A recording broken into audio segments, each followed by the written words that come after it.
Good morning. আমাদের সবার বুকের ভেতরে না একটা মানুষ থাকে।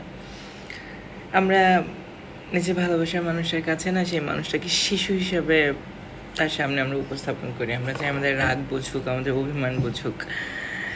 আমরা আসলে খামখেয়ালি আমাদের সেই শিশু আমিটাকে তার সামনে উপস্থাপন করি।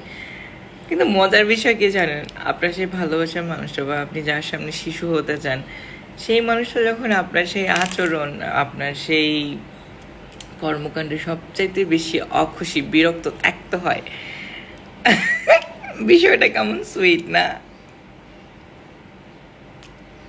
এবং আমরা সেই সমস্ত মানুষদেরকে নাম দিই শখের পুরুষ।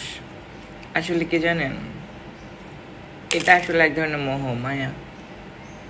যখন মায়ায় কোনো কাজ না হয়, মায়া যখন মানুষকে আটকে রাখে না, তখন সে ভুল মায়াটা কাটানো শিখতে হয়। আর এটাই জীবন। জীবন আমাকে কত কিছু শেখায় প্রতি মুহূর্তে, পদে পদে। এবারে বাংলাদেশ সফরটা আমার জন্য একটা বিরাট শিক্ষা সফর।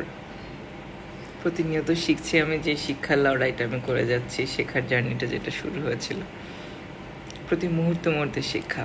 এবং আমার যেটা মনে হয়, আমার একটা নতুন আলমারি লাগবে আমার অভিজ্ঞতা রাখবার জন্য।